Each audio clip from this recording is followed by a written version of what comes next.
So hello friend, ये हमारा unit 7 का 7 चैप्टर है। चलिए इसमें हम संसद पार्लियामेंट के बारे में पढ़ेंगे। संसद का गठन ये अनुच्छेद 79 में दिया हुआ है। संसद का गठन लोकसभा, राज्यसभा एवं राष्ट्रपति से मिलकर होता है। तीनों का सामूहिक नाम संसद है। संसद के कार्य क्या होते हैं? तो विधि का निर्माण करना, दूसरा कार्यपालिका पर नियंत्रण रखना, संसद सूचना का सर्वोच्च स्थान होता है, संसद के न्यायपालिकी कार्य भी होते हैं। विधि निर्माण, संसद की विधि निर्माण प्रक्रिया को निम्नलिखित भागों में बांटा जाता है। साधारण विधेयक पारित करना, धन विधेयक पारित करना, वित्त विधेयक पारित करना और संविधान संशोधन विधेयक पारित करना। साधारण विधेयकों के निर्माण की प्रक्रिया, तो सामान्य विधेयक लोकसभा अथवा राज्यसभा किसी भी संसद में प्रस्तुत किया जा सकता है। सरकारी विधेयक या सरकार के किसी मंत्री द्वारा पेश किया गया विधेयक होता है। गैर सरकारी विधेयक या सरकार में मंत्री के अलावा किसी भी सदस्य द्वारा पेश किया गया विधेयक होता है, जिसे शुक्रवार का दिन निर्धारित होता है। तो इसके लिए शुक्रवार का दिन निर्धारित होता है। प्रथम वाचन, तो साधारण विधेयक संसद के किसी भी सदन में प्रस्तुत किया जा सकता है। इस चरण में विधेयक पर किसी भी प्रकार की चर्चा नहीं होती है। यदि वह विधेयक प्रस्तुत करने से पहले ही भारत के राजपत्र में प्रकाशित हो जाए तो विधेयक के संबंध में सदन की अनुमति की आवश्यकता नहीं होती। विधेयक का सदन में प्रस्तुत करना तथा उसका राजपत्र में प्रकाशित होना ही प्रथम वाचन है। अब द्वितीय वाचन, तो इसमें यह सबसे महत्वपूर्ण चरण होता है। इस चरण में विधेयक पर चर्चा होती है। विधेयक को प्रवर समिति अथवा संयुक्त समिति को सौंपा जा सकता है। जनता की राय जानने के लिए इसे समाचार पत्र में प्रकाशित कराया जा सकता है। खंडशः चर्चा यानी क्लॉज बाय क्लॉज इसमें डिस्कशन होता है। दूसरे वाचन में विधेयक पर चर्चा एवं समान बहुमत से मतदान किया जाता है। तीसरा वाचन, तो तीसरे वाचन में विधेयक को स्वीकार या अस्वीकार करने का कार्य किया जाता है। इस वाचन में विधेयक में कोई संशोधन नहीं किया जाता। सदन का बहुमत इसे पारित कर देता है तो उस सदन के पीठासीन अधिकारी द्वारा विधेयक को दूसरे सदन में भेजा जाता है। दूसरे सदन में विधेयक के प्रस्तुत करने के साथ पहले सदन की प्रक्रिया की भांति पहला, दूसरा और तीसरा वाचन संपन्न किया जाता है। दूसरे सदन के समक्ष निम्नलिखित विकल्प होते हैं। पहला, वह विधेयक को उसी रूप में पारित कर दे जिस रूप में पहले सदन में प्रस्तुत किया गया था। दूसरा, वह विधेयक को संशोधनों के साथ पारित करके पहले सदन को भेजे, इसे पहले सदन स्वीकार कर ले। सदन में गतिरोध, दूसरा सदन विधेयक को अस्वीकार कर सकता है। दूसरा सदन विधेयक पर किसी भी प्रकार की कार्यवाही न करे और विधेयक को 6 महीने तक लंबित कर दे। दूसरे सदन के संशोधन को पहला सदन स्वीकार कर ले। वे दूसरा सदन विधेयक को अस्वीकार कर दे या विधेयक पर किसी प्रकार की कार्यवाही न करे तो विधेयक को 6 महीने तक लंबित कर दे। दोनों सदनों की संयुक्त बैठक कराई जा सकती है।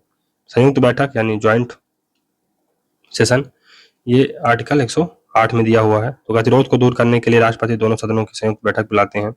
संयुक्त बैठक की अध्यक्षता लोकसभा का स्पीकर करता है। संयुक्त बैठक का आह्वान राष्ट्रपति करता है। संयुक्त बैठक में प्रस्ताव समान बहुमत से पारित किया जाता है। अभी तक 3 बार दोनों सदनों की संयुक्त बैठक आयोजित की गई है। पहला, दहेज प्रतिषेध अधिनियम 1961, दहेज प्रतिषेध अधिनियम 1961, बैंकिंग सेवा अधिनियम 1978, बैंकिंग सेवा अधिनियम 1978, आतंकवाद निवारक अधिनियम 2002, आतंकवाद अधिनियम निवारक अधिनियम 2002। संयुक्त बैठक की अध्यक्षता लोकसभा का स्पीकर करता है। लोकसभा स्पीकर की अनुपस्थिति में संयुक्त बैठक की अध्यक्षता लोकसभा का उपाध्यक्ष करेगा। इनकी अनुपस्थिति में राज्यसभा का उपसभापति संयुक्त बैठक की अध्यक्षता करेगा। सभापति नहीं करेगा, यानी राज्यसभा का चेयरमैन नहीं करेगा। संयुक्त बैठक में विधेयक समान बहुमत से पारित होता है। नोट, धन विधेयक एवं संविधान संशोधन विधेयक पर संयुक्त बैठक का प्रावधान नहीं है। केवल समान विधेयक पर ही संयुक्त बैठक बुलाई जा सकती है। राष्ट्रपति की अनुमति मिलने के बाद विधेयक कानून बन जाता है। विधेयक पर केवल राष्ट्रपति के हस्ताक्षर होते हैं और भारत सरकार के गजट में प्रकाशित होने के बाद यह लागू हो जाता है। वार्षिक वित्तीय विवरण यानी एनुअल फाइनेंशियल स्टेटमेंट, अनुच्छेद 112 में, तो भारत में बजट शब्द का प्रयोग नहीं हुआ है भारतीय संविधान में कहीं भी। एनुअल फाइनेंशियल स्टेटमेंट यानी वार्षिक वित्त विवरण दिया हुआ है अनुच्छेद 112 में। तो वार्षिक वित्त विवरण को लोकप्रिय शब्दों में बजट भी कहा जाता है। बजट पारित करने के क्रम में निम्नलिखित चीजें आती हैं। पहला है बजट लोकसभा में प्रस्तुत करना। दूसरा, बजट पर समान चर्चा। तीसरा, लेखन अनुदान की मांग। तो demand for vote on account, तो वोट ऑन अकाउंट पर की मांग की जाती है। बजट पर प्रस्तुत चर्चा, बजट पर विस्तृत चर्चा। फिर सरकार द्वारा अनुदान की मांग, तो इसमें फिर ग्रांट मांगे जाते हैं सरकार के द्वारा। कटौती प्रस्ताव, कट मोशन, विनियोग विधेयक और वित्त विधेयक। तो विनियोग विधेयक यानी एप्रोप्रिएशन बिल। संसद में वित्त मंत्री द्वारा बजट प्रस्तुत किया जाता है। बजट प्रस्तुत करने के पश्चात संसद में इस पर समान चर्चा की जाती है। बजट प्रस्तुत करने के बाद बजट पर विस्तार से चर्चा होती है, परंतु बजट पारित कराने में लगभग 2 महीने का समय लगता है। इसलिए सरकार लेखानुदान के माध्यम से यानी वोट ऑन अकाउंट के माध्यम से संसद से 2 महीने के वित्त के लिए पैसा खर्च करने की अनुमति ले लेती है। इस पर संसद बिना चर्चा के ही सरकार को अनुमति प्रदान करती है। लेखानुदानों के बाद बजट के प्रत्येक प्रावधानों पर विस्तृत चर्चा की जाती है, जिससे प्रत्येक खर्चों की आवश्यकता तथा औचित्य पर बहस होती है। बजट प्रस्तुत करने के बाद सरकार का प्रत्येक विभाग अपने अनुदान की मांग लोकसभा में प्रस्तुत करता है। इसके द्वारा सरकार के विभिन्न विभाग अपने खर्च के लिए लोकसभा से पैसे मांग करते हैं। इस पर लोकसभा और राज्यसभा में चर्चा होती है, लेकिन मतदान केवल लोकसभा में होता है। यह उल्लेखनीय है कि वे खर्चे जो भारत सरकार के संचित निधि पर भारित होते हैं, उन पर मतदान नहीं होता। कटौती प्रस्ताव यानी कट मोशन। कटौती प्रस्ताव केवल लोकसभा में ही प्रस्तुत होता है। कार्यपालिका पर प्रभावी नियंत्रण रखने के लिए संसद खर्चों में कटौती करने की शक्ति रखती है। इसके लिए निम्नलिखित 3 प्रकार की कटौती प्रस्तावित है। तो नीतिगत कटौती यानी पॉलिसी कट। तो यदि लोकसभा संपूर्ण खर्च को सीमित करके 1 रुपया कर दे, तब इसे सरकारी नीति का विरोध कहा जाएगा और यह एक प्रकार से सरकार के विरुद्ध अविश्वास प्रस्ताव ही माना जाएगा। फिर मितव्ययिता कटौती, इकोनॉमी कट।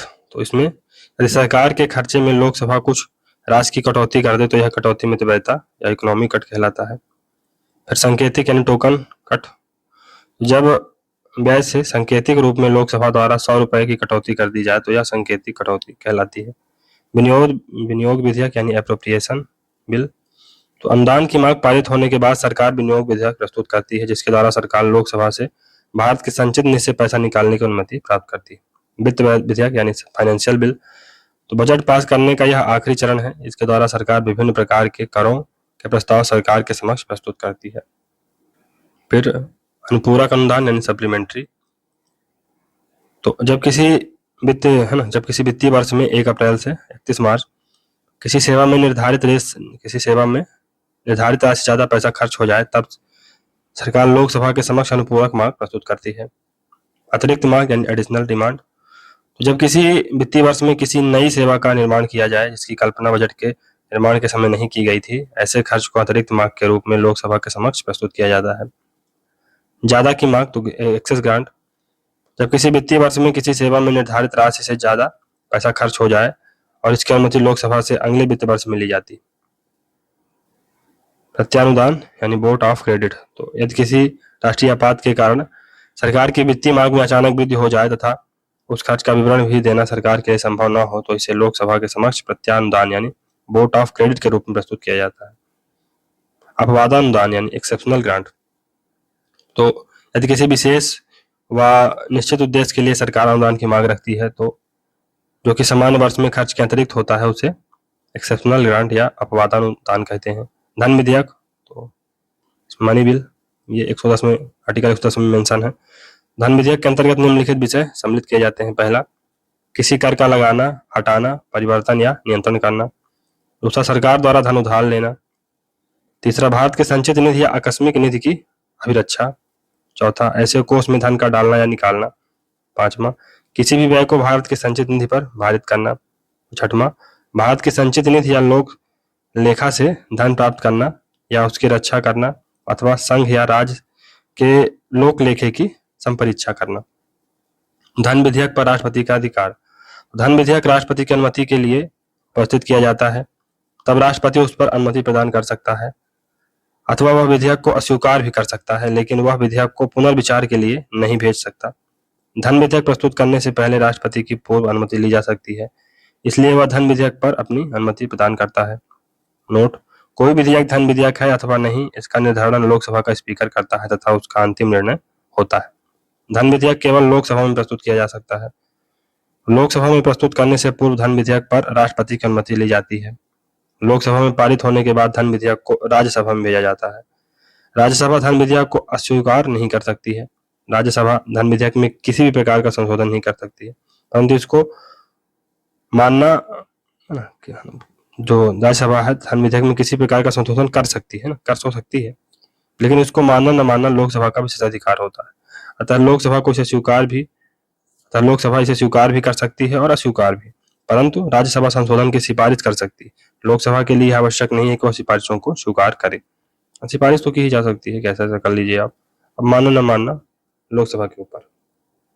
राज्यसभा के द्वारा धन विधेयक को 14 दिन के भीतर स्वीकृति देनी होती है। यदि राज्यसभा ने 14 दिन के भीतर स्वीकृति नहीं दी तो विधेयक को राज्यसभा द्वारा स्वीकृत माना जाएगा।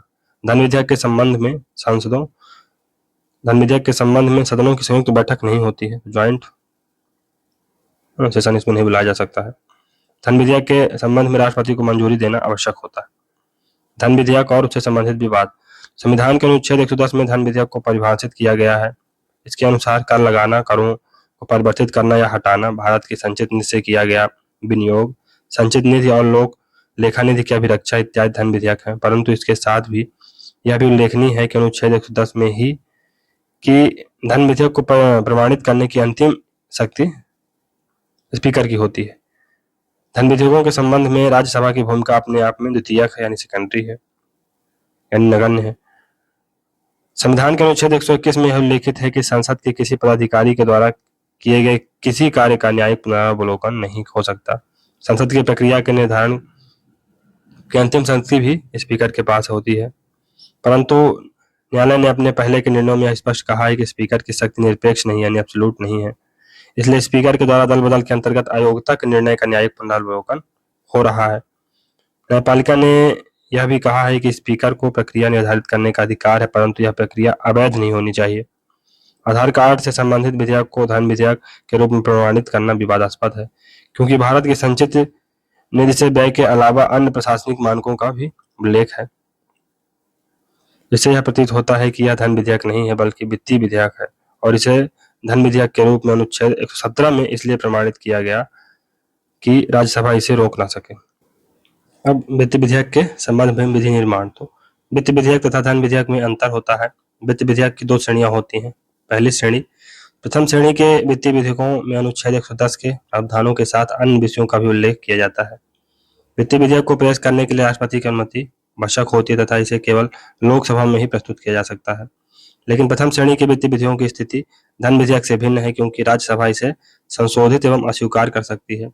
लोकसभा तथा राज्यसभा के मध्य गतिरोध होने पर संयुक्त बैठक का प्रावधान भी होता है। प्रथम श्रेणी के वित्तीय विधेयकों पर राज्यसभा को संशोधन का अधिकार है, जबकि धन विधेयकों के संदर्भ में राज्यसभा केवल 14 दिन तक ही अपने पास इसे रोक सकती है। द्वितीय विधेयक, तो यह वित्तीय विधेयक है क्योंकि अनुच्छेद 110 में वर्णित किसी भी विषय का समावेशन इसमें नहीं होता है तथा लोकसभा अध्यक्ष इसे धन विधेयक के रूप में भी प्रमाणित नहीं करता। अतः इस श्रेणी में केवल वित्तीय विधेयक का संचित निधि से प्रावधान होता है। इसे राज्यसभा में भी प्रस्तुत किया जा सकता है, अतः स्वाभाविक रूप में राज्यसभा को इसे अस्वीकार या संशोधित करने की शक्ति होती है। इसकी प्रस्तुति के लिए राष्ट्रपति की पूर्व अनुमति भी आवश्यक नहीं होती। वित्तीय विधेयक तथा धन विधेयक में समानता। वित्तीय विधेयक के निम्नलिखित 2 प्रावधान धन विधेयक के समान होते हैं। पहला, दोनों लोकसभा में ही प्रारंभ हो सकते हैं। दूसरा, राष्ट्रपति की सिफारिश के बिना उन्हें प्रस्तुत नहीं किया जा सकता। संविधान संशोधन विधेयकों में विधि निर्माण की प्रक्रिया। संविधान संशोधन विधेयक अनुच्छेद 368 के अंतर्गत आता है। संविधान संशोधन विधेयक संसद के किसी भी सदन में प्रस्तुत किया जा सकता है।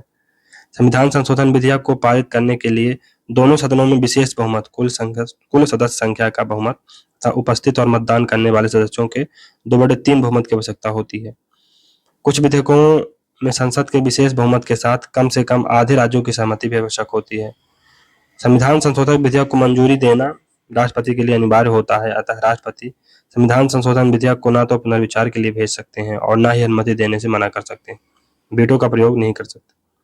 संविधान संशोधन विधेयक में किसी प्रकार का गतिरोध होने पर संसद की संयुक्त बैठक नहीं बुलाई जा सकती, अतः गतिरोध होने की स्थिति में विधेयक समाप्त हो जाता है। भारत की संचित निधि पर भारित खर्चे। तो भारत के राष्ट्रपति की उपाधियां, भारत के राष्ट्रपति की उपलब्धियां, उनके भत्ते, उनके कार्यालय से संबंधित खर्चे, राज्यसभा के सभापति, उपसभापति तथा लोकसभा के सभापति एवं उपसभापति के वेतन एवं भत्ते, उच्चतम न्यायालय के न्यायाधीशों के वेतन, भत्ते और पेंशन, उच्च न्यायालय के न्यायाधीशों के केवल पेंशन, क्योंकि इनके वेतन और भत्ते राज्य के संचित निधि में भारित होते हैं। भारत के नियंत्रक और महालेखक परीक्षक के वेतन एवं भत्ते और पेंशन, संघ लोक सेवा आयोग के अध्यक्ष सदस्यों के वेतन भत्ते और पेंशन, उच्चतम न्यायालय महालेखा परीक्षक तथा संघ लोक सेवा आयोग के प्रशासनिक खर्चे, संसद के द्वारा अन्य कोई खर्चा जो भारत की संचित निधि पर भारित हो, संसद द्वारा कार्यपालिका पर नियंत्रण, विधायी नियंत्रण। तो प्रश्नकाल पहला होता है क्वेश्चन आवर। प्रश्नकाल 11 बजे से 12 बजे तक होता है। संसद मंत्रियों से प्रश्न पूछ सकते हैं। दूसरा तारांकित प्रश्न यानी स्टार्ड क्वेश्चन, तो 10 दिन पूर्व अनुमति देना पड़ता है, इसका मौखिक जवाब मंत्री देते हैं। प्रश्न हिंदी या अंग्रेजी में पूछा जाएगा, प्रश्नों की संख्या सीमित होती है, लगभग 20 प्रश्न प्रतिदिन।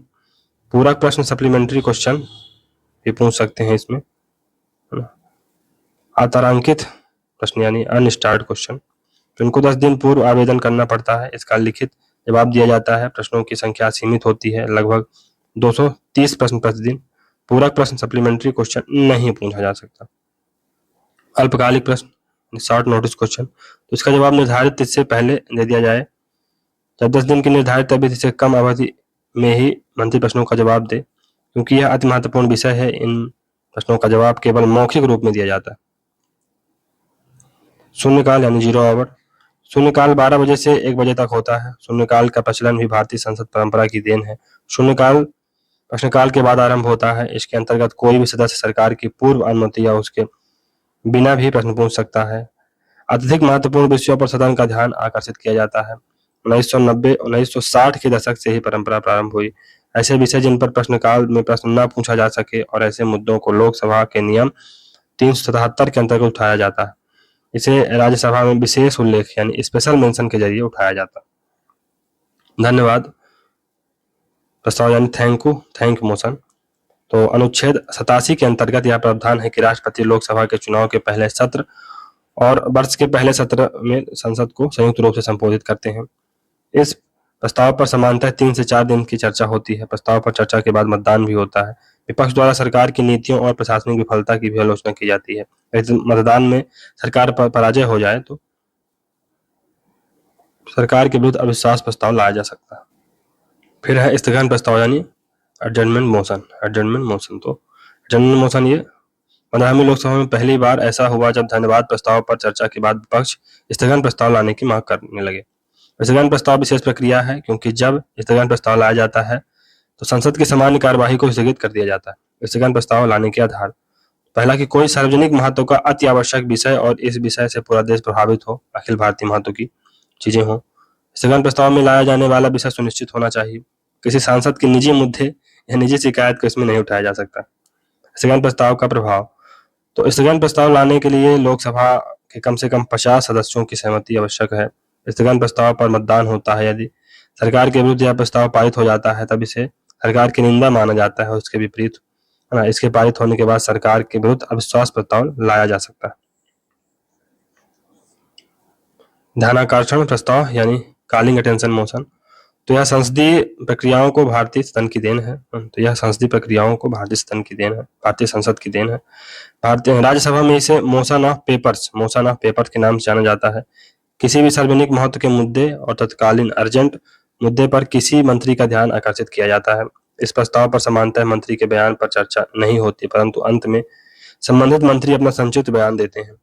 स्थगन प्रस्ताव पूरी मंत्रिपरिषद के विरुद्ध लोकसभा में ही लाया जा सकता है, जबकि ध्यानाकर्षण प्रस्ताव किसी भी मंत्री के विरुद्ध लोकसभा में ही लाया जाता। तो स्थगन प्रस्ताव पूरी मंत्रिपरिषद के विरुद्ध लोकसभा में ही लाया जा सकता है, जबकि ध्यानाकर्षण प्रस्ताव किसी एक मंत्री के विरुद्ध लोकसभा में ही लाया जाता है। भारतीय संसदीय इतिहास में वर्ष 1954 में यह प्रचलन में आया।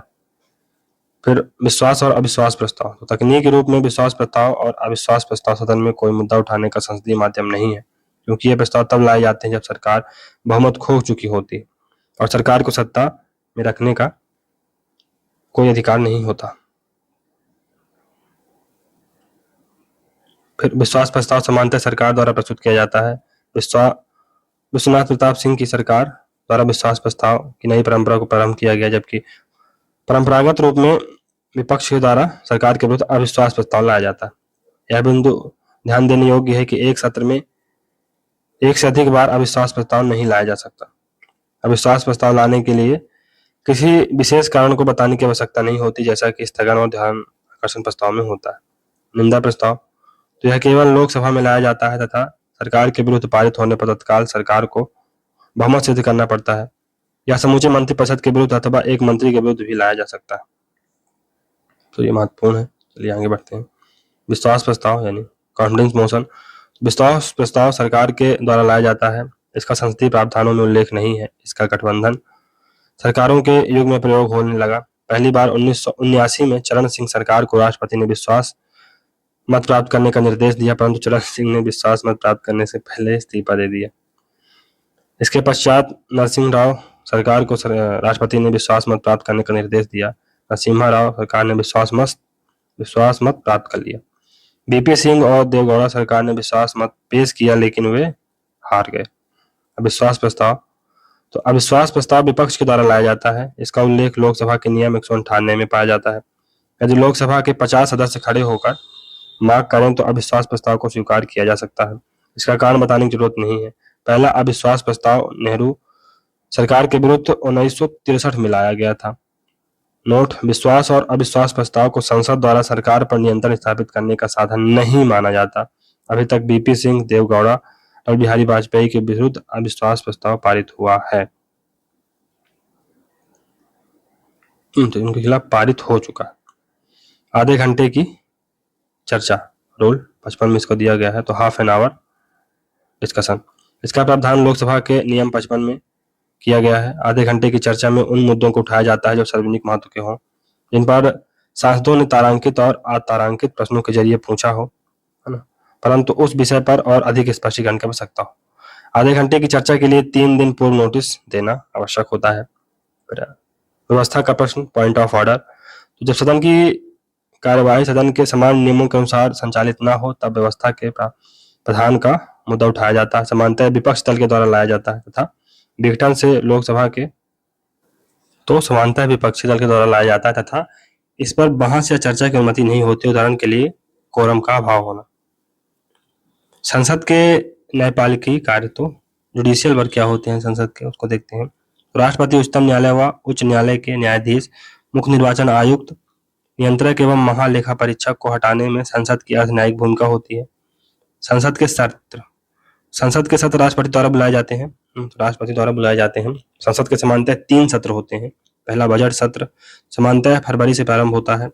मानसून सत्र जो सामान्यतः जुलाई में प्रारंभ होता है और शीतकालीन सत्र जो नवंबर में प्रारंभ होता है। प्रत्येक सत्र की बैठकों के बीच समयांतराल 6 महीने से अधिक नहीं होना चाहिए। राष्ट्रपति द्वारा कभी कभी विशेष बैठकें भी बुलाई जा सकती हैं। लेम डॉक सत्र क्या है? तो यह नई लोकसभा के गठन से पूर्व वर्तमान लोकसभा का अंतिम सत्र होता है। वर्तमान लोकसभा के वे सदस्य जो नई लोकसभा हेतु निर्वाचित नहीं हो पाते लेमडा कहलाते हैं। सत्रावसान से आशय संसद के सत्र की समाप्ति से है।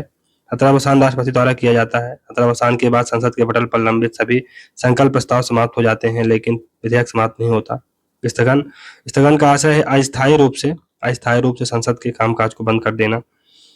स्थगन संसद के सभापति द्वारा किया जाता है। सदन का स्थगन निश्चित समय के लिए अथवा अनिश्चितकालीन भी हो सकता है। विघटन, तो केवल केवल लोकसभा का विघटन होता है, राज्यसभा का नहीं। विघटन से लोकसभा के कार्यकाल का अंत हो जाता है, अतः नई लोकसभा का चुनाव कराना पड़ता है। विघटन राष्ट्रपति द्वारा किया जाता है। अधिवेशन, संसद की प्रतिदिन होने वाली बैठक अधिवेशन कहलाती है। संसदीय फोरम, तो संसदीय फोरम सांसदों द्वारा निर्मित एक अनौपचारिक मंच है। तो ये अनऑफिशियल फोरम है, अनऑफिशियल मंच है, जिसके द्वारा सांसद नीति निर्माण के लिए विभिन्न गैर सरकारी स्वैच्छिक समूहों से परामर्श करते हैं तथा नागरिक समाज से भी विचार विमर्श करते हैं। नागरिक समाज यानी सिविल सोसाइटी से, तथा अनेक मामलों पर संसदीय फोरम की स्थापना की गई है। संसदीय फोरम के द्वारा सांसदों को सदन में किसी मुद्दे को उठाने के लिए भी सहायता प्रदान की जाती है। फिर लोकसभा, तो लोकसभा की संरचना, अधिकतम संख्या 552, इसमें 530 राज्यों से तथा 20 संघ शासित क्षेत्रों से 2 एंग्लो इंडियन, सब 104 कॉन्स्टिट्यूशन अमेंडमेंट के द्वारा इसे समाप्त कर दिया गया है। वास्तविक संख्या 545, इसमें 530 राज्यों से तथा 13 संघ शासित, तो ये तो आइडियल है। जो निर्धारित है, लेकिन जो वास्तविक है ओरिजिनल में वो 545 है, जिसमें से 530 राज्यों से तथा 13 संघ शासित राज्यों से, और ये तो प्रावधान हटा ही दिया गया है 104 अमेंडमेंट के द्वारा। लोकसभा सदस्यों की योग्यता अनुच्छेद 84 में दिया हुआ है।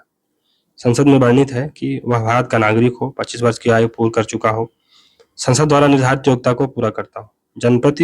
जनप्रतिनिधित्व अधिनियम यानी रिप्रेजेंटेशन एक्ट जो कि 1951 में आता है के द्वारा लोकसभा के सदस्यों की योग्यताएं निम्नलिखित हैं। पहला, भारत के किसी भी संसदीय क्षेत्र के मतदाता के रूप में रजिस्टर्ड होना चाहिए।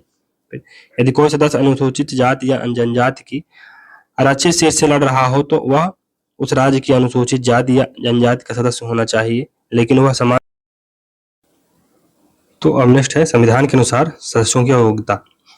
यदि वह भारत सरकार या राज्य सरकार के अंतर्गत कोई लाभ का प्रावधान करता है, वह विकृत चित्त का हो यानी अनसाउंड माइंड का हो, अनुमोचित दिवालिया हो यानी अनडिस्चार्ज इंसॉल्वेंट हो, स्वैच्छिक रूप में किसी विदेशी राज्य के प्रति स्वामी भक्ति प्रकट की हो, यदि वह संसद द्वारा बनाई गई किसी विधि के अंतर्गत अयोग्य घोषित किया गया हो, यदि कोई सदस्य बिना सदन को सूचित किए 60 दिन तक संसद की कार्यवाही में भाग नहीं लेता तो उसे संसद की सदस्यता से अयोग्य घोषित किया जा सकता है। स्पीकर एवं सभापति इस प्रकार की अयोग्यता का निर्णय करता है, परंतु यह इन 60 दिनों यदि लगातार 4 दिन से ज्यादा सदन का स्थगन हुआ हो तो उसे नहीं गिना जाएगा। अन्य अयोग्यताएं, तो वह किसी चुनाव से संबंधित किसी भ्रष्ट आचरण या अपराध का दोषी हो, उसे किसी अपराध में 2 या अधिक वर्ष की सजा प्राप्त हो, वह किसी ऐसी कंपनी का डायरेक्टर या मैनेजर हो इसमें सरकारी हिस्सेदारी कम से कम 25% हो, वह सरकारी सेवाओं में भ्रष्टाचार के लिए बर्खास्त किया गया हो, छुआछूत, दहेज एवं सती प्रथा जैसी सामाजिक कुप्रथाओं का आचरण करने या उपदेश के लिए दंडित किया गया हो। इन अयोग्यताओं का निर्धारण राष्ट्रपति के द्वारा होगा। राष्ट्रपति निर्वाचन आयोग से सलाह के अनुसार यह निर्णय लेंगे। नोट, यदि कोई अयोग्य सांसद बैठक में भागीदारी लेता है तो उस पर 500 रुपए का प्रतिदिन का जुर्माना होगा। सांसदों की अयोग्यता के प्रकार एवं उनका निर्धारण, तो संविधान में वर्णित अयोग्यताओं पर निर्णय राष्ट्रपति के द्वारा दिया जाता है। इसके लिए राष्ट्रपति चुनाव आयोग से परामर्श करता है। चुनाव में अवैध व्यवहार तथा जनप्रतिनिधित्व कानून के उल्लंघन की स्थिति में उच्च न्यायालय में भी सांसद के विरुद्ध मामला लाया जा सकता है। दल बदल कानून के उल्लंघन की दशा में सांसदों की अयोग्यता का निर्धारण लोकसभा स्पीकर अथवा राज्य सभा के सभापति द्वारा किया जाता है। 91वें संविधान संशोधन के द्वारा दल बदल एवं दल के विखंडन के मध्य का अंतर समाप्त कर दिया गया है। इसलिए अब कोई भी सांसद ना तो अकेले दल बदल कर सकता है और ना ही समूह के साथ दल बदल करने की इजाजत है। लोकसभा के क्षेत्रों का आकार, तो लोकसभा क्षेत्रों के आकार का निर्धारण परिसीमन आयोग के द्वारा किया जाता है। तब प्रत्येक जनगणना के बाद लोकसभा की सीटों का पुनर्निर्धारण किया जाता है। अनुच्छेद 82 के अनुसार इसके अंतर्गत संसद ने परिसीमन आयोग अधिनियम का निर्माण किया है और वर्तमान समय में निम्नलिखित परिसीमन आयोग स्थापित किए जा चुके हैं। पहला है 1952 में, दूसरा 1962 में, तीसरा 1972 में और चौथा 2002 में। वर्ष 2002 में लोकसभा सीटों को समायोजित करने के लिए कुलदीप सिंह आयोग की स्थापना हुई, जिन्होंने लोकसभा में सीटों की संख्या नहीं बढ़ाई लेकिन विभिन्न राज्यों में लोकसभा के सीटों के आकार में समायोजन किया। इस समायोजन का लाभ अनुसूचित जाति और जनजातियों को प्राप्त हुआ क्योंकि उनके लिए आरक्षित सीटों की संख्या लोकसभा में बढ़ गई। 84th कॉन्स्टिट्यूशनल अमेंडमेंट के द्वारा वर्ष 2026 तक लोकसभा सीटों की संख्या यथावत रखने का प्रावधान किया गया है। 87वें यानी 87th कॉन्स्टिट्यूशनल अमेंडमेंट के द्वारा यह भी प्रावधान किया गया है कि लोकसभा क्षेत्रों की पुनर्संरचना वर्ष 2001 की जनगणना के आधार पर होगी। यह पुनर्संरचना राज्यों के भीतर होगी तथा राज्य की कुल सीटों की संख्या पर इसका प्रभाव नहीं पड़ेगा। लोकसभा की वर्तमान संख्या 1971 की जनगणना के आधार पर है, लेकिन लोकसभा क्षेत्रों का निर्धारण 2011 की जनगणना के अनुसार किया गया है। लोकसभा की विशेष शक्ति, धन विधेयक केवल लोकसभा में प्रस्तुत किया जा सकता है। अनुदान की मांग पर मतदान केवल लोकसभा में होता है। सरकार के विरुद्ध अविश्वास प्रस्ताव लाने की शक्ति केवल लोकसभा के पास है। लोकसभा का स्पीकर संसद की संयुक्त बैठक की अध्यक्षता करता है। संयुक्त बैठक में लोकसभा की संख्या होने के कारण संयुक्त बैठक में लोकसभा की संख्या ज्यादा होने के कारण संयुक्त बैठक में प्रभावी भूमिका होती है किसकी, लोकसभा की। मंत्रिपरिषद लोकसभा के प्रति उत्तरदायी होती है। लोकतंत्र में लोगों के प्रतिनिधि लोकसभा में लोगों के प्रतिनिधि सदन होने के कारण लोकसभा का महत्व निर्विवाद रूप से है। लोकतंत्र में लोगों के प्रतिनिधि सदन होने के कारण लोकसभा का महत्व निर्विवाद रूप से है। धन विधेयक को प्रमाणित करने की शक्ति लोकसभा के स्पीकर के पास है। राष्ट्रीय आपातकाल अनुच्छेद 352 को समाप्त करने की शक्ति केवल लोकसभा के पास है। लोकसभा अध्यक्ष स्पीकर की योग्यताएं। लोकसभा का अध्यक्ष चुने जाने के लिए लोकसभा का सदस्य होना आवश्यक है।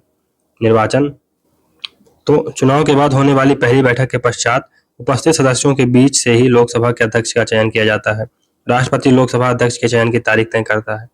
लोकसभा अध्यक्ष का पद से हटना। यदि वह अपने पद से त्यागपत्र दे तो लोकसभा अध्यक्ष अपना त्यागपत्र लोकसभा के उपाध्यक्ष को देता है। लोकसभा के तत्कालीन सभी सदस्य के बहुमत से पारित संकल्प द्वारा उसे हटाया जाता है। स्पीकर को हटाने के लिए संकल्प को प्रस्तावित करने से 14 दिन पहले सूचना दी जाती है। जब अध्यक्ष को हटाने का संकल्प विचाराधीन है तो अध्यक्ष पीठासीन अधिकारी नहीं होगा, लेकिन उसे लोकसभा में बोलने तथा कार्यवाही में भाग लेने का अधिकार होगा। वह संकल्प पर मतदान पहले करेगा और निर्णायक मत का प्रयोग नहीं करेगा तो कास्टिंग वोट उसको फिर नहीं दिया जाएगा। विधानसभा के सदस्यों के द्वारा इस बात पर बल दिया गया था कि लोकसभा के स्पीकर के निर्वाचन में विपक्षी दल के सदस्यों की भी परामर्श लिया जाए, जिससे स्पीकर तटस्थ बना रहे और वह किसी दल विशेष के पक्ष में पक्षपात न करे, परंतु व्यवहार में इस परंपरा का पालन नहीं किया गया। अतिरिक्त स्पीकर की नियुक्ति अन्य पदों के लिए भी हुई है, इसलिए स्पीकर अपने पद से हटने के बाद राज्यसभा और मंत्री भी बन सकते हैं। नोट: लोकसभा के विघटन होने पर लोकसभा अध्यक्ष अपना पद नहीं छोड़ता है। वह नई लोकसभा की बैठक से पहले तक पद पर रहता है, क्योंकि वह लोकसभा सचिवालय का भी प्रधान होता है। तो ये याद रखिएगा। लोकसभा अध्यक्ष के कार्य कौन कौन से हैं? तो पहला है कि स्पीकर यह प्रमाणित करता है कि कोई विधेयक धन विधेयक है या नहीं। जब दोनों सदनों में गतिरोध के मुद्दे पर अनुच्छेद 108 के अनुसार वह राज्यसभा का संयुक्त अधिवेशन बुलाया जाता है तो इसकी अध्यक्षता कौन करता है? स्पीकर करता है। स्पीकर संसदीय समितियों के अध्यक्षों की नियुक्ति करता है, अतः यदि वह किसी संसदीय समिति के सदस्य है यदि वह किसी संसदीय समिति में सदस्य है तो उस समिति का पदेन सभापति भी होगा।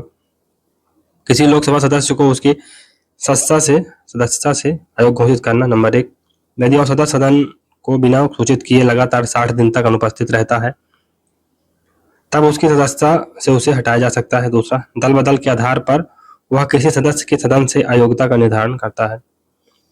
इसी मुद्दे पर अगर सदन में समान मत पड़े हों तो वह निर्णायक मत यानी कास्टिंग वोट का प्रयोग करता है। अध्यक्ष का यह कर्तव्य है कि गणपूर्ति कोरम न होने पर वह सदन को स्थगित कर दे। गणपूर्ति कोरम का आशय सदन की कुल सदस्य संख्या का 1/10वां भाग है।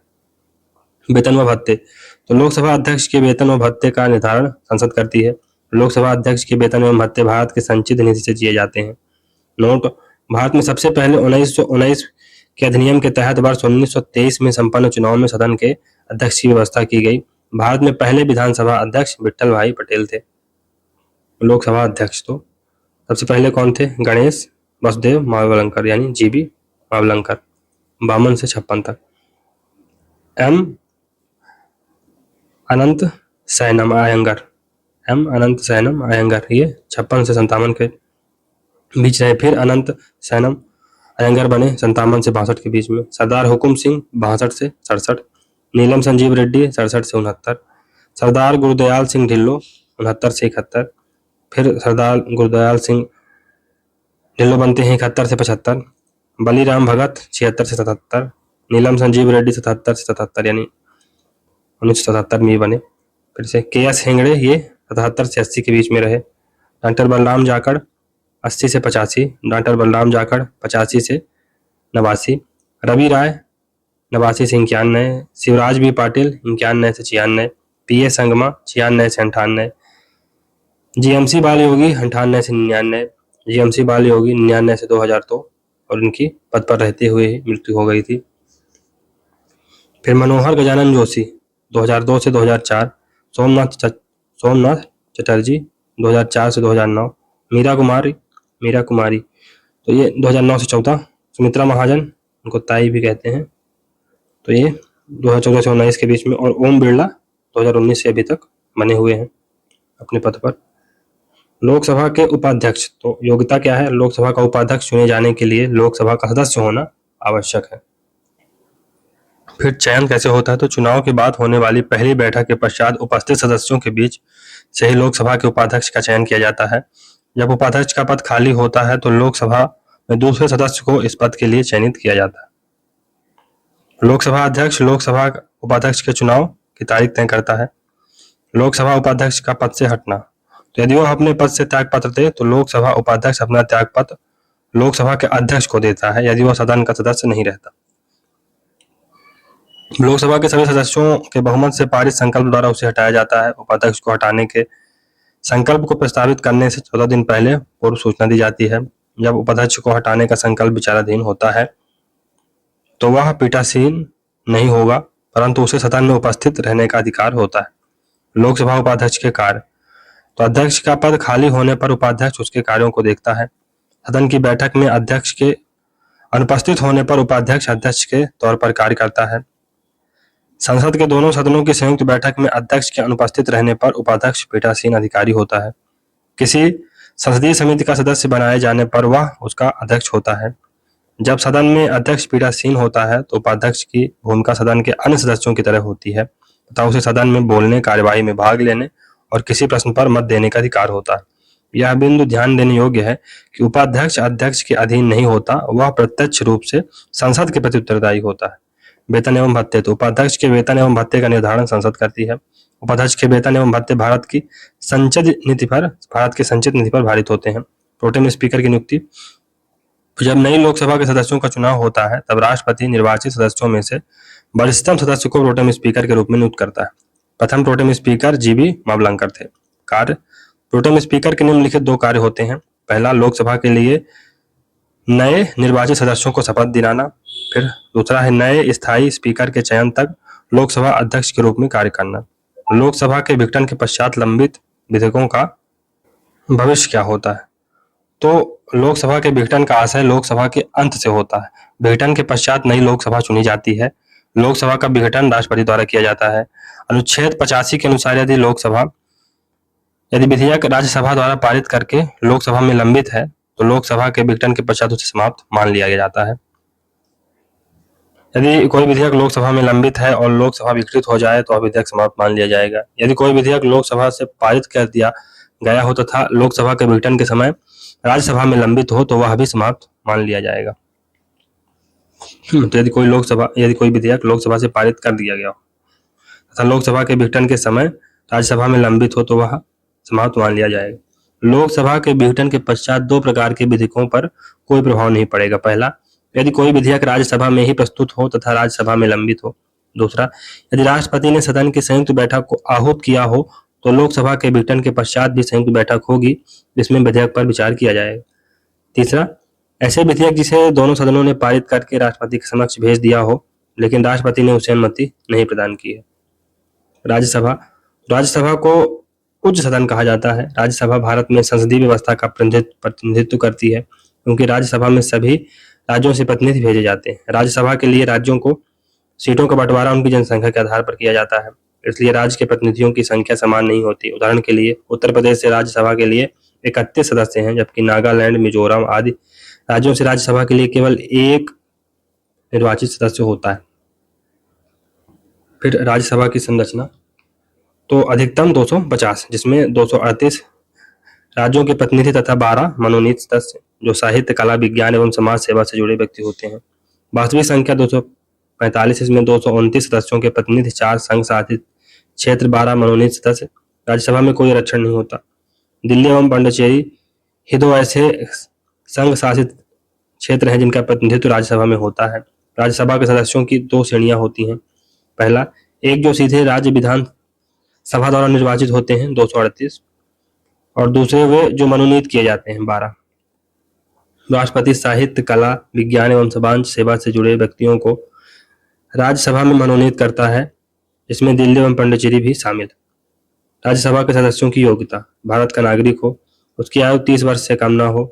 संप्रति जनप्रति अधिनियम में संशोधन करते हुए यह प्रावधान किया गया है कि राज्यसभा के लिए निर्वाचित होने वाला व्यक्ति उस राज्य विशेष का निवासी हो, ऐसा आवश्यक नहीं।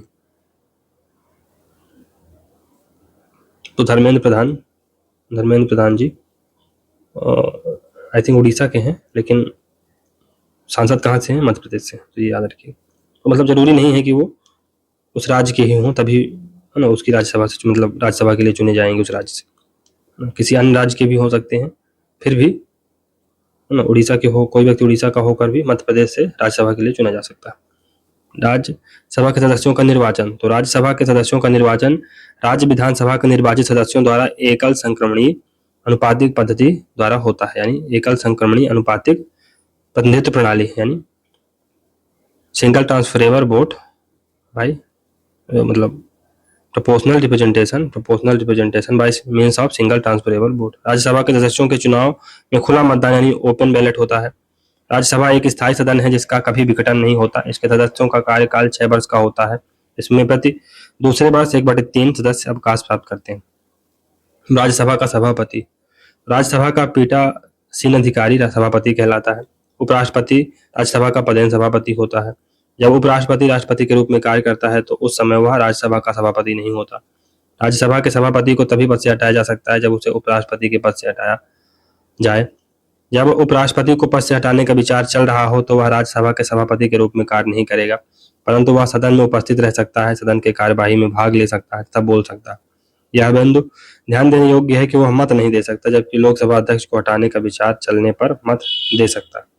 राज्यसभा के सभापति के कार्य, तो सभापति का कार्य लोकसभा के अध्यक्ष के समान होता है। सदन में किसी मुद्दे पर मत समान रहने की स्थिति में लोकसभा अध्यक्ष की तरह निर्णायक मत का प्रयोग करता है। केवल दो शक्तियां राज्यसभा के सभापति के पास नहीं होती।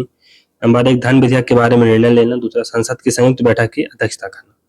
वेतन एवं भत्ते, सभापति के वेतन एवं भत्ते का निर्धारण संसद करती है। सभापति के वेतन एवं भत्ते भारत के संचित निधि से दिए जाते हैं। राज्यसभा का उपसभापति योग्यता, तो राज्यसभा का उपसभापति चुने जाने के लिए राज्यसभा का सदस्य होना आवश्यक है। निर्वाचन, राज्यसभा अपने सदस्यों में से अपने उपसभापति का चुनाव करती है। यदि किसी कारण से उपसभापति का पद खाली हो जाता है तो राज्यसभा नए उपसभापति का चुनाव करती है। राज्यसभा के उपसभापति का पद से हटना, तो यदि वह अपने पद से त्याग पत्र दे दे, राज्यसभा का उपसभापति अपना त्याग पत्र राज्यसभा के सभापति को देता। राज्यसभा के तत्कालीन सदस्यों के बहुमत से प्रस्ताव आरंभ होता है जिससे लोकसभा सहमत हो। ऐसे संकल्प को पारित करने के लिए 14 दिन पहले सूचना दी जानी चाहिए उपसभापति को। जब सभापति को हटाने का संकल्प विचाराधीन होता है तो वह पीठासीन नहीं होता, परंतु उसे उसे सदन में उपस्थित रहने का अधिकार होता है। राज्यसभा के उपसभापति के कार्य, तो सभापति का पद खाली होने पर उपसभापति उसके कार्यों को करता है। सदन की बैठक में सभापति के अनुपस्थित होने पर उपसभापति सभापति के तौर पर कार्य करता है। जब सदन में सभापति पीठासीन होता है तो उपसभापति की भूमिका सदन के अन्य सदस्यों की तरह होती है तथा उसे सदन में बोलने, कार्यवाही में भाग लेने और किसी प्रश्न पर मत देने का अधिकार होता है। यह बिंदु ध्यान देने योग्य है कि उपसभापति सभापति के अधीन नहीं होता, वह प्रत्यक्ष रूप से राज्यसभा के प्रति उत्तरदायी होता है। वेतन एवं भत्ते, तो उपसभापति के वेतन एवं भत्तों का निर्धारण संसद द्वारा किया जाता है। उपसभापति के वेतन एवं भत्ते भारत की संचित निधि पर आधारित होते हैं। राज्यसभा की विशेष शक्ति, तो अनुच्छेद 249 के अंतर्गत राज्यसभा द्वारा राज्य सूची के किसी विषय पर राष्ट्रीय हित में संसद की विधि निर्माण का अधिकार दे सकती है। तो अनुच्छेद 249 के अंतर्गत राज्यसभा द्वारा राज्य सूची के किसी विषय पर राष्ट्रीय हित में संसद को विधि निर्माण का अधिकार दे सकती है। इसके लिए राज्यसभा द्वारा 2/3 बहुमत से प्रस्ताव को पारित किया जाना चाहिए। अनुच्छेद 312 के अंतर्गत राज्यसभा किसी नई अखिल भारतीय सेवा का गठन कर सकती है। राज्यसभा के सभापति उपराष्ट्रपति को हटाने की पहल केवल राज्यसभा में ही किया जा सकता है। राज्यसभा सदनों का सदन माना जाता है, तो राज्यसभा राज्यों का सदन माना जाता है, राज्यों का सदन। लोकसभा एवं राज्यसभा की समान शक्तियां, तो राष्ट्रपति के निर्वाचन एवं उनके महाभियोग में, उपराष्ट्रपति के निर्वाचन में, मंत्री किसी सदन से हो सकते हैं, प्रधानमंत्री दोनों में से किसी भी सदन का सदस्य हो सकता है। अनुच्छेद 105 के अंतर्गत दोनों सदनों के विशेषाधिकारों को परिभाषित किया गया है। अनुच्छेद 352 के तहत राष्ट्रीय आपातकाल, अनुच्छेद 356 के तहत आपात राज्यों में संवैधानिक तंत्र की विफलता को बढ़ाने का अनुमोदन करने की शक्ति लोकसभा एवं राज्यसभा दोनों में है। लोकसभा और राज्यसभा दोनों को निम्नलिखित अधिकारियों द्वारा सौंपे गए प्रपत्र देखने का अधिकार, जैसे वार्षिक वित्त विवरण, नियंत्रक एवं महालेखा परीक्षक की रिपोर्ट यानी कैग की रिपोर्ट, यूपीएससी की रिपोर्ट, अनुसूचित जाति एवं जनजाति आयोग की रिपोर्ट, पिछड़े वर्ग आयोग की रिपोर्ट, भाषाई आयोग की रिपोर्ट। न्यायाधीशों, नियंत्रक एवं महालेखक परीक्षक, चीफ इलेक्शन कमीशन को हटाने की शक्ति के संबंध में दोनों सदनों के अधिकार समान होते हैं। अधिकांश संसदीय समितियां एवं विभागीय समितियों में दोनों सदनों के सदस्य शामिल होते हैं, अतः दोनों की शक्तियां समान हैं। अनुदान की मांग एवं धन विधेयक पर चर्चा दोनों सदनों में होती है। तो अनुदान की मांग और धन विधेयक की चर्चा तो हो सकती है, लेकिन उस पर वोटिंग का राइट केवल लोकसभा को होता है। उस पर जो सभापति होता है राज्यसभा को, उस पर उसका कोई विशेष अधिकार नहीं होता। राज्यसभा की उपयोगिता। राज्यसभा राज्यों का प्रतिनिधित्व करने वाली संस्था है। दो सदनों से प्रथम सदन की कार्यवाही पर गंभीरता से पुनर्विचार होता है। यह राज्यसभा एक पुनरीक्षणकारी सदन है। समाज के विभिन्न क्षेत्रों, समाज सेवा, कला, साहित्य एवं विज्ञान के क्षेत्र में 12 प्रतिभाशाली लोगों को राज्यसभा में स्थान दिया जा सकता है। उदाहरण के लिए हाल ही में लाइन और सचिन तेंदुलकर को राज्यसभा का सदस्य मनोनीत किया गया है। 2014 में 16वें लोकसभा चुनाव में वर्ष 1984 के बाद पहली बार भारतीय जनता पार्टी को लोकसभा में पूर्ण बहुमत प्राप्त हुआ है, जबकि राज्यसभा में अभी भी भारतीय जनता पार्टी को बहुमत प्राप्त नहीं। इसलिए विपक्षी दल के द्वारा जानबूझकर लोकसभा द्वारा पारित अनेक विधेयकों को राज्यसभा में रोक दिया गया। इसलिए राज्यसभा लोकसभा के कार्यों पर निगरानी करने के बजाय लोकसभा के कार्यों को बाधित कर रहा है और इसलिए इसके औचित्य पर सवाल उठ रहे हैं। हालांकि कितना भी सवाल उठे, इसको रहना ही चाहिए। संसदीय विशेषाधिकार अनुच्छेद 105। संसदीय विशेषाधिकार अनुच्छेद 105। संवैधानिक प्रावधान क्या है, कॉन्स्टिट्यूशनल प्रोविजन क्या है? तो अनुच्छेद 105 में सांसदों के विशेषाधिकार का संक्षिप्त वर्णन किया गया है, जिसमें निम्नलिखित मुख्य हैं। पहला, सांसदों को अभिव्यक्ति की पूर्ण स्वतंत्रता प्रदान की गई है। दूसरा, सदन में कही गई किसी बात के लिए उन्हें किसी न्यायालय में प्रश्नगत नहीं किया जा सकता। संविधान में उल्लेखित किया गया है कि भारत में सांसदों को वही विशेषाधिकार प्राप्त होंगे जो इंग्लैंड के सांसदों को प्राप्त हैं। इसलिए संविधान में विशेषाधिकारों का व्यापक उल्लेख नहीं किया गया है, परंतु 44th कॉन्स्टिट्यूशनल अमेंडमेंट के द्वारा इंग्लैंड शब्द को संविधान से हटा दिया गया है, क्योंकि इसे भारतीय लोकतंत्र और संप्रभुता के प्रतिकूल माना गया। सांसदों को 2 प्रकार के संसदीय विशेषाधिकार प्राप्त हैं। पहला, सांसदों को व्यक्तिगत रूप में प्राप्त संसदीय विशेषाधिकार। दूसरा, सांसदों के प्रति सामूहिक रूप से संसदीय विशेषाधिकार। सांसदों को प्राप्त ज्यादातर विशेषाधिकार लोकसभा नियमों पर आधारित हैं। विशेषाधिकारों का निर्धारण। विशेषाधिकारों को निर्धारण के लिए संसद के दोनों सदनों में विशेषाधिकार समितियों का गठन किया गया है, परंतु राजा रामपाल बाद में उच्चतम न्यायालय ने सांसदों की बर्खास्तगी का न्यायिक पुनरावलोकन किया था। उन्हें कि हो तो होलोहान बाद में न्यायालय ने कहा कि स्पीकर जब दल बदल से संबंधित अयोग्यता का निर्धारण करता है तो उसका कार्य अर्ध न्यायिक यानी क्वाजी जुडिशियल होता है, जो न्यायिक पुनरावलोकन का विषय होगा। व्यक्तिगत विशेषाधिकार यानी इंडिविजुअल प्रिविलेजेस क्या होते हैं किसी भी सांसद के? सांसदों को सदन में पूर्ण वाक एवं अभिव्यक्ति की स्वतंत्रता प्रदान की गई है। अनुच्छेद 19(2) के अंतर्गत व्यक्ति के मौलिक अधिकारों पर लगने वाले प्रतिबंध सांसदों पर लागू नहीं होंगे, लेकिन सांसदों के अभिव्यक्ति की स्वतंत्रता की भी एक सीमा है, जिसके अंतर्गत वह न्यायाधीश के आचरण पर किसी प्रकार की चर्चा नहीं कर सकते। सांसदों को सदन की बैठक के 40 दिन पूर्व और 40 दिन बाद तक किसी सिविल मामले में हिरासत में नहीं लिया जा सकता। सांसदों को किसी वाद में गवाही देने के लिए बाध्य नहीं किया जा सकता। फिर सामूहिक संसदीय विशेषाधिकार, तो वे अधिकार जो संपूर्ण सदन को प्राप्त होते हैं। सदन की कार्यवाही के किसी अंश को प्रकाशित करवाने का अधिकार या उसे प्रतिबंधित करने का अधिकार, सदन में बैठे किसी भी व्यक्ति को सदन से बाहर करने का अधिकार था उसे संसद, इसमें सांसद भी शामिल है। सदन को यह अधिकार है कि वह अपनी बैठक में बाहरी व्यक्ति का प्रवेश रोक दे तथा अपनी बैठक को गुप्त अधिवेशन बना ले। संसद अपने विशेषाधिकार को बनाए रखने के लिए दंड देने की शक्ति भी रखता है, परंतु दंड के रूप में संसद व्यक्ति की वाक स्वतंत्रता पर प्रतिबंध लगा सकती है। जहां मनमानी गिरफ्तारी का सवाल हो या जीवन के अधिकार का प्रश्न हो तो संसदीय विशेषाधिकार की तुलना में जीवन की प्राथमिकता प्रदान की जाएगी। अनुच्छेद 19(1) और अनुच्छेद 105 में विवाद हो तो अनुच्छेद 105 को अहमियत दी जाएगी। फिर लोकसभा में नेता प्रतिपक्ष, तो लोकसभा में विपक्ष के नेता के प्रावधान का संविधान में वर्णन नहीं है। समांतर विपक्षी दल के नेता को मान्यता दी जाती है जिसकी सदस्य संख्या सदन के सदस्य संख्या के 10वें भाग से कम ना हो। ये बात है, जो टोटल संख्या है सदन की यानी लोकसभा की, उसका 1/10 भाग होना चाहिए। लोकसभा में राम सुभग सिंह 1972 में पहली बार विपक्ष के नेता बने। राम सुभग सिंह। संसदीय विधि के अनुसार विपक्ष के नेता की मान्यता पहली बार संसदीय अधिनियम 1977 द्वारा प्रदान की गई। इस अधिनियम के द्वारा विपक्ष के नेता को कैबिनेट स्तर के मंत्री का दर्जा प्रदान। फिर लोकसभा में उस दल को विपक्षी दल की मान्यता दी जाती है जिसे विपक्षी दलों में सर्वाधिक सीटें प्राप्त हों। इसके अतिरिक्त उस दल को कुल लोकसभा की सदस्य संख्या का 1/10 सीटें प्राप्त होनी चाहिए। 16वीं लोकसभा में 1/10 सीटों के प्राप्त की अनिवार्यता को हटा दिया गया है क्योंकि विपक्षी दलों में किसी ने भी 1/10 सीटें प्राप्त नहीं की। अब लोकसभा में सबसे बड़े दल को विपक्ष में विपक्षी दल कहा जाएगा, जो चाहे वह 1/10 सीटें प्राप्त करे या न करे। दोहरी सदस्यता के संदर्भ में नियम। तो जन प्रतिनिधित्व अधिनियम 1951 के तहत यदि कोई व्यक्ति एक साथ सदन के दोनों सदनों के लिए निर्वाचित हो जाए तो उसे उस बारे में 10 दिन की अवधि में यह सूचित करना होगा कि वह किसी सदन का सदस्य बना रहेगा, वो किस सदन का सदस्य बना रहेगा, अन्यथा उसकी राज्यसभा की सदस्यता समाप्त हो जाएगी। यदि सदन में निर्वाचित सदस्य दूसरे सदन के लिए निर्वाचित हो जाए तब उसके पहले वाले सदन की सदस्यता समाप्त हो जाएगी यदि वह 10 दिन में यह सूचित नहीं करता कि वह किस सदन का सदस्य रहेगा। यदि एक सदस्य एक ही सदन में 2 सीटों पर चुनाव में विजयी हो जाए तो उसे सूचित करना होगा, अन्यथा उसके दोनों सीटों की सदस्यता रद्द हो जाएगी।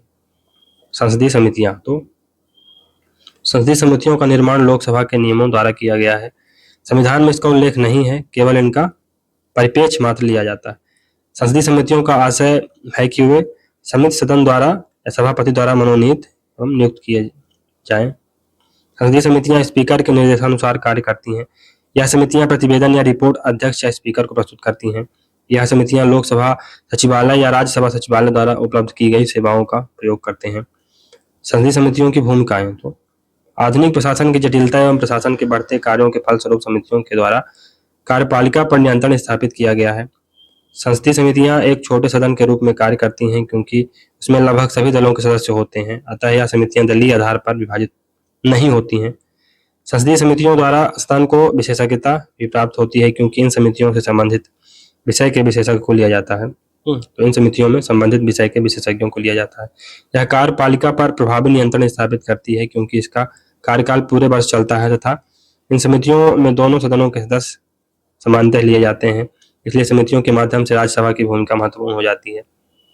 वित्तीय समिति, तो इसमें फाइनेंशियल समितियां होती हैं, कमेटीज होती हैं। उसमें सबसे पहला है लोक लेखा समिति यानी पब्लिक अकाउंट कमेटी। तो पब्लिक अकाउंट कमेटी में लोक लेखा समिति में 15 सदस्य लोकसभा से तथा 7 सदस्य राज्यसभा से लिए जाते हैं। लोक लेखा समिति का अध्यक्ष स्थापित प्रक्रिया के अनुसार विपक्ष के किसी सदस्य को नियुक्त कर, है ना, लोक लेखा समिति का अध्यक्ष स्थापित प्रक्रिया के अनुसार विपक्ष के किसी सदस्य को नियुक्त किया जाता है, परंतु यह समिति लोकसभा की समिति कहलाती है। तो इसमें जो अध्यक्ष होता है वो विपक्ष का सामान्यतः होता है। भारत में संघ एवं राज्य दोनों के लेखा परीक्षण का अधिकार भारत के नियंत्रक एवं महालेखा परीक्षक को दिया गया है तथा यह नियंत्रक एवं महालेखा परीक्षक लेखाओं की परीक्षा करता है। राष्ट्रपति द्वारा इन लेखाओं की रिपोर्ट को सदन के पटल पर रखा जाता है। अतः लोक लेखा समिति का कार्य द्वितीयक होता है क्योंकि यह नियंत्रक महालेखक परीक्षक की रिपोर्ट पर कार्य करती है।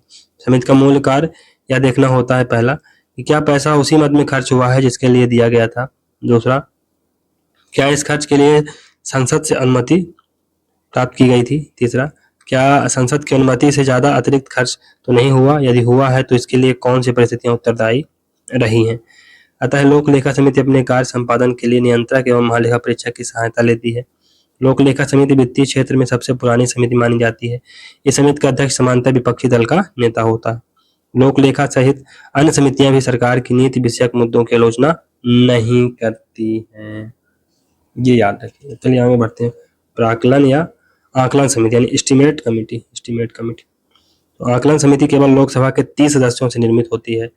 जब सरकार अपना बजट लोकसभा में प्रस्तुत करती है तो इस बजट में आगामी वर्ष के लिए खर्च और प्राप्ति दोनों के आकलन किए जाते हैं। अतः आकलन समिति का मूल कार्य है कि क्या संगठन में कुशलता या प्रशासनिक सुधार के द्वारा आकलन को बेहतर बनाया जा सकता है। समिति यह सुझाव देती है कि सरकार को किस रूप में आकलन प्रस्तुत करना चाहिए, क्या आकलन सरकार द्वारा निर्धारित रीति के अनुरूप है। यह समिति भी सरकार की नीतियों की आलोचना नहीं करती। लोक लेखा तथा आकलन दोनों समितियों को परस्पर पूरक भूमिका में देखा जाता है क्योंकि लोक लेखा समिति खर्च पर नियंत्रण का कार्य तथा आकलन समिति खर्च के आकलन को नियंत्रित करने का कार्य करती है, इसलिए दोनों को जुड़वा बहने कहा जाता है। विभागीय समितियां डिपार्टमेंटल कमिटीज। विभागीय समितियों में लोकसभा के 21 तथा राज्यसभा के 10 सदस्य लिए जाते हैं। तो 21 लोकसभा के और 10 राज्यसभा के। लोकसभा में समयाभाव के कारण प्रत्येक विभाग की मांग पर चर्चा हो पाना संभव नहीं होता है, अतः सामान्यतः गिलोटिन का सहारा लिया जाता है। इसलिए लोकसभा में एक नई परंपरा का जन्म हो जिसका आधार अमेरिकी व्यवस्था से लिया गया। लोकसभा की नियम समिति ने वर्ष 1989 में 3 विभागीय समितियों की स्थापना का प्रावधान किया, जो बाद में बढ़कर 17 विभागीय समितियों के रूप में परिवर्तित हो गई। वर्तमान में इनकी संख्या 24 है। तो गिलोटिन क्या होता है दोस्तों? ये गिलोटिन तो क्या होता है, जैसे बजट पास हुआ तो बहुत सारी चर्चाएं हुई, बहुत सारे मुद्दों पर, बहुत सारे एस्पेक्ट्स पर चर्चा हुई, लेकिन अब कितनी चर्चा होगी? तो अगर जल्दी से पास करना है तो एक साथ सभी मदों की मांगों को रख के उसको पास कर दिया जाता है, तो इसे गिलोटिन कहा जाता है। इन विभागीय समितियों का निर्वाचन नहीं अपितु लोकसभा अध्यक्ष और राज्यसभा के सभापति द्वारा मनोनयन होता है। विभागीय समितियों के कार्य: संबंधित मंत्रालय या विभागों के अनुदान की मांग पर विचार करना, मंत्रालय की वार्षिक रिपोर्ट पर विचार करना, ऐसे विधेयकों पर विचार करना जो सभापति द्वारा निर्देशित हो। फिर विभागीय समितियों में कोई भी मंत्री सदस्य नहीं हो सकता। संसदीय समितियों के द्वारा सरकार की नीतिगत आधार पर आलोचना नहीं की जाती है। जांच समिति का आशय उन समितियों से है जो लोगों द्वारा प्रस्तुत आवेदन की जांच करती हैं तथा सांसदों के विशेष अधिकार से जुड़े प्रश्नों एवं सांसदों के आचार विषयक मुद्दों की भी जांच करती हैं। अतः यह 3 जांच समितियां हैं। पहला याचिका समिति, दूसरा विशेष अधिकार समिति, तीसरा आचार समिति। नियंत्रण एवं संवीक्षण संबंधी समितियां: पहली है सरकारी आश्वासन समिति। इस समिति का कार्य है कि सदन में विभागों द्वारा दिए गए आश्वासन की जांच करना कि क्या यह आश्वासन पूरे किए गए हैं या नहीं। प्रदत्त विधायन समिति यह जांच करती है कि क्या प्रशासनिक अधिकारियों द्वारा विधि का निर्माण सदन के निर्देशों के अनुरूप किया गया है अथवा नहीं। सदन के प्रतिदिन के कार्यों से संबंधित समितियां: तो कार्य मंत्रणा समिति, इसका कार्य विधायी एवं सरकार के अन्य कार्यों के लिए सदन में समय के आवंटन का किस प्रकार निर्धारण किया जाए, अतः सदन में कार्यों के लिए समय के बंटवारे का निर्धारण यही समिति करती है। नियम समिति का मूल कार्य सदन से संबंधित नियमों का निर्माण करना है जिससे सदन का संचालन प्रभावी रूप में हो सके। इसलिए नियम समिति की अनुशंसा के आधार पर ही विभागीय समिति की स्थापना की गई। सदन की रखरखाव समितियां: तो पहला है समान उद्देश्य समिति, जनरल पर्पज कमेटी। लोकसभा की समान उद्देश्य समिति का कोई भी निश्चित कार्यकाल नहीं है, यह लोकसभा के विघटन तक कार्य करती है। इसके सदस्यों में speaker, deputy speaker, chair panel के सदस्य, सभी संसदीय समितियों के चेयरमैन, मान्यता प्राप्त विपक्षी दलों के नेता और वे सदस्य जो स्पीकर द्वारा मनोनीत हों। कार्य: जो मामला किसी समिति के अंतर्गत न आता हो, लोकसभा का स्पीकर इसका पदेन सभापति होता है। फिर संयुक्त समितियां: तो विभागीय समितियां कुल संख्या 24 है, लोकसभा से 16, राज्यसभा से 8। नियुक्ति का क्या तरीका होता है? सदस्यों का मनोनयन होता है, चेयरमैन की नियुक्ति होती है, 1 वर्ष से अधिक नहीं। फिर SC/ST के कल्याण से संबंधित समिति, लोकसभा से 20, राज्यसभा से 10। निर्वाचित एकल संक्रमणीय चेयरमैन की नियुक्ति, 1 वर्ष से अधिक नहीं। महिला सशक्तिकरण समिति, लोकसभा में 20, राज्यसभा में 10। यही है, सदस्य मनोनीत होते हैं, चेयरमैन की नियुक्ति होती है, 1 वर्ष इनका कार्यकाल होता है। लोक लेखा समिति, इसमें लोकसभा से 15, राज्यसभा से 7 निर्वाचित होते हैं। फिर चेयरमैन की नियुक्ति होती है, 1 वर्ष से अधिक इसका कार्यकाल नहीं हो सकता है। सार्वजनिक उपक्रमों से संबंधित समिति, लोकसभा से 15, राज्यसभा से 7। निर्वाचित एकल संक्रमणीय, फिर चेयरमैन की नियुक्ति 1 वर्ष से अधिक नहीं। फिर लाभ के पद से संबंधित संयुक्त समिति, तो लोकसभा से 10, राज्यसभा से 5। निर्वाचित और चेयरमैन की नियुक्ति लोकसभा की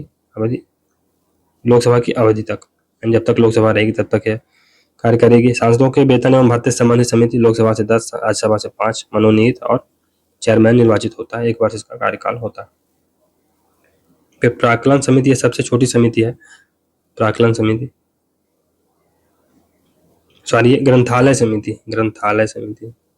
ग्रंथालय समिति ये सबसे छोटी होती है। लोकसभा से इसमें 6 सदस्य और राज्यसभा से 3 सदस्य होते हैं और मनोनीत होते हैं सदस्य, और लोकसभा का उपाध्यक्ष होता है इसमें अध्यक्ष। इसका भी कार्यकाल 1 वर्ष का होता है। लोकसभा एवं राज्यसभा की समितियां, तो कार्य मंत्रणा समिति, इसमें लोकसभा से 15, राज्यसभा से 11 सदस्य होते हैं, सदस्य मनोनीत होते हैं। लोकसभा अध्यक्ष राज्यसभा का सभापति होता है। फिर निश्चित नहीं जब तक यह पुनर्गठन न किया जाए। नियम समिति, तो रूल्स कमेटी है, लोकसभा में यहाँ से 15, राज्यसभा से 16 और दोनों में 10 मनोनीत होते हैं। लोकसभा का अध्यक्ष राज्यसभा का सभापति उसके अध्यक्ष होते हैं और निश्चित नहीं है जब तक या पुनर्गठन न किया जाए तो इसमें भी यही नियम लागू होता है। राज्यसभा के सभापति पदेन सभापति होते हैं। तो विशेषाधिकार समिति यानी प्रिविलेज समिति के लोकसभा में इसमें 15 सदस्य होते हैं, राज्यसभा से 10 सदस्य मनोनीत, चेयरमैन नियुक्त, पुनर्गठन तक ये बनी रहती है। फिर याचिका समिति लोकसभा से 15, राज्यसभा से 10 सदस्य मनोनीत, चेयरमैन नियुक्त और इसमें भी पुनर्गठन तक ये बनी रहती है। सरकारी आश्वासन समिति लोकसभा से 15, राज्यसभा से 10 सदस्य मनोनीत, चेयरमैन नियुक्त, लोकसभा 1 वर्ष, राज्यसभा के पुनर्गठन तक। फिर अधीनस्थ विधायन समिति यानी जो डेलीगेशन वाली समिति होती है, विधायन जो कार्यपालिका द्वारा, तो इसमें लोकसभा से 15, राज्यसभा से भी 15 सदस्य मनोनीत, चेयरमैन नियुक्त, लोकसभा 1 वर्ष, राज्यसभा का पुनर्गठन तक। फिर सदन के पटल पर रखे गए तथ्यों से संबंधित समिति, तो इसमें लोकसभा से 15, राज्यसभा से 10 सदस्य मनोनीत होते हैं, चेयरमैन नियुक्त किए जाते हैं, लोकसभा 1 वर्ष, राज्यसभा के पुनर्गठन तक। फिर आवास समिति तो लोकसभा से 12, राज्यसभा से 10 सदस्य मनोनीत, चेयरमैन नियुक्त, लोकसभा में इसका कार्यकाल 1 वर्ष का होता है, राज्यसभा में पुनर्गठन तक। केवल लोकसभा की समितियां, तो पहली है प्राक्कलन समिति मीन एस्टीमेट कमेटी, इससे लोकसभा से 10 सदस्य होते हैं, मतलब 30 सदस्य होते हैं। फिर सदस्य निर्वाचित, चेयरमैन नियुक्त, केवल 1 साल इसका कार्यकाल होता है। सदस्यों की अनुपस्थिति से संबंधित समिति, तो लोकसभा से मतलब इसमें लोकसभा में 15 सदस्य होते हैं। सदस्य मनोनीत, चेयरमैन नियुक्त, केवल 1 साल। निजी सदस्यों के विधेयक और संकल्प, तो लोकसभा इसमें 15 सदस्य होते हैं। सदस्य मनोनीत, चेयरमैन नियुक्त, केवल 1 बार। केवल राज्यसभा की समितियां, तो कंप्यूटर से संबंधित समिति, इसमें राज्यसभा के 7 सदस्य होते हैं, 7 सदस्य मनोनीत, राज्यसभा के सभापति, इसके राज्यसभा के उपसभापति इसके अध्यक्ष होते हैं, पुनर्गठन तक। सांसदों के स्थानीय विकास निधि से संबंधित समिति 10 सदस्य होते हैं, सदस्य मनोनीत होते हैं, राज्यसभा के उपसभापति इसके अध्यक्ष होते हैं। तो इसमें जो हम लोगों ने इसमें पढ़ा था सामान्य उद्देश्य समिति, उसी का है ये कार्य कि राज्यसभा में भी इसकी संरचना लोकसभा की भांति होती है तथा इसकी अवधि पुनर्गठन तक होती है। ये सामान्य उद्देश्य समिति के बारे में आप पढ़ रहे हैं, ठीक है। आवास समिति तो सांसदों को आवास उपलब्ध कराने के कार्य की देखरेख करती है। पुस्तकालय समिति सदस्यों के वेतन भत्तों से संबंधित संयुक्त समिति है। रेलवे कन्वेंशन कमेटी तदर्थ समिति, तो यह एक तदर्थ समिति है जिसका मूल कार्य समय समय पर रेलवे द्वारा प्रदान किए गए समान राजस्व में योगदान की जांच करना है। इसके द्वारा रेलवे के वित्त और सामान्य वित्त के संबंध की अनुशंसा पर भी विचार किया जाता है। देश की आजादी के बाद वर्ष 1949 में रेलवे कन्वेंशन समिति देश में गठित पहली समिति थी। अनुपस्थिति की जांच लोकसभा तथा राज्यसभा में एक ही समिति करती है। संसद का हाश, संसद की बैठकें लगातार नहीं हो पा रही हैं, अतः संसद विधि का निर्माण नहीं कर पा रही है। प्रदत्त विधायन में वृद्धि हो रही है, डेलीगेटेड लेजिस्लेशन में वृद्धि हो रही है, जो संसद के हाश का सूचक है। बैठकों के लगातार न होने से संसद कार्यपालिका पर नियंत्रण भी नहीं कर पा रही है। फिर संसद में अपराधियों की संख्या में वृद्धि हो रही है, जिससे राजनीति का अपराधीकरण हो रहा है। यह आम लोगों के मन में संसद की गरिमा को नष्ट कर रहा है। संसद और विधायिका में लगातार हिंसक कार्यवाहियां बढ़ती जा रही हैं, जो संसद की गरिमा के विपरीत है। संसद की कार्यवाही का बहिष्कार तथा सांसदों और मंत्रियों की संसद से अनुपस्थिति भी संसदीय प्रक्रिया के पतन को जिम्मेदार बनाती है। वर्ष 2007 में 11 सांसदों को सदन से निष्कासन किया गया तथा 15वीं लोकसभा में सदन में नोटों की गड्डी लहराना संसद की गरिमा को शर्मसार करता है। झारखंड में राज्यसभा की सीटों को खरीदने के मामले में चुनाव आयोग द्वारा चुनाव को रद्द करना भी संसदीय गरिमा के विपरीत है। राज्यसभा में गुणवत्ता के स्थान पर राजनीतिक और धनी लोगों का चुनना भी संसदीय गरिमा को नीचे करता है। फिर वर्ष 2003 से 13 के बीच एक दशक में लोकसभा की औसत बैठक वर्ष में 68 दिन हुई, जबकि इसी दौरान राज्य विधानसभाओं की बैठक और भी कम रही। दिल्ली विधानसभा की बैठक औसतन 21 दिन, गोवा 26, हिमाचल प्रदेश 21, हरियाणा विधानसभा की बैठक केवल 13 दिन प्रतिवर्ष हुई। चलिए दोस्तों, ये अपना चैप्टर समाप्त होता है। तो अगर आपको दोस्तों ये सीरीज अच्छी लग रही तो लाइक सब्सक्राइब करिए। मिलते हैं अगले सीरीज में, तब तक के लिए goodbye. Thank you very much for discussion.